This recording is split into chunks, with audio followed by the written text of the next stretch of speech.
Seja F o módulo da força da gravidade que o Sol faz sobre um cometa de massa constante cujo período orbital é t anos, dos gráficos adiante, aquele que representa corretamente a variação de F com o tempo é. Então, bom, a gente teria teoricamente duas possibilidades, né? Certo? Ó, se o cometa orbita, ele fala aqui que tem um período orbital, né? A gente pode ter um cometa, como é os casos que existem, que tem uma trajetória bem elíptica, tá ok? E a gente poderia ter um cometa, teoricamente, numa trajetória circular que a gente não tem esse cometa orbitando ao redor do Sol, tá? Se fosse uma trajetória circular, a distância seria sempre a mesma, percebe?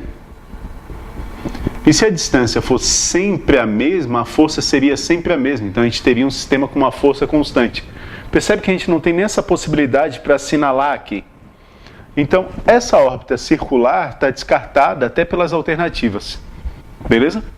Então a gente tem aqui, ó, um satélite não, né? Um cometa que quando ele orbita, tá?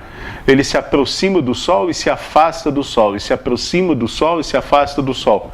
Mas ele se aproxima uma vez e se afasta uma vez, né? Ele não fica orbitando assim, ó.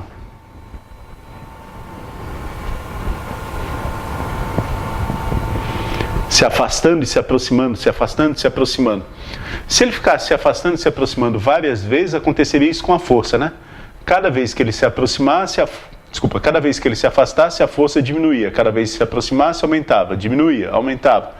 Mas isso não acontece várias vezes num período. Num período a força diminui uma vez e aumenta uma vez. Diminui uma vez e aumenta uma vez, tá? Então a letra B aqui, ó, está descartada por causa disso. C e D, obviamente, também estão descartadas, né?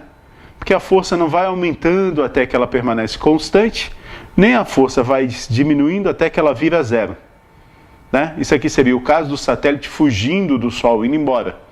A força cairia a zero. Então a única alternativa que sobra para a gente é a letra A. Vamos analisar. Ó. O que a letra A está me dizendo?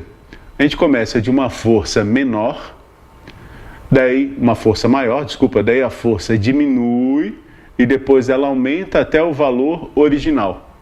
Que é exatamente o que acontece, né? A gente começa aqui, por exemplo, do periélio, onde a força é maior. Daí a força diminui até a metade do período, quando chega no afélio, beleza? Que ele está mais longe, ó, distância maior, força menor, e depois a força volta a aumentar. E depois o ciclo se repete. Então, a alternativa correta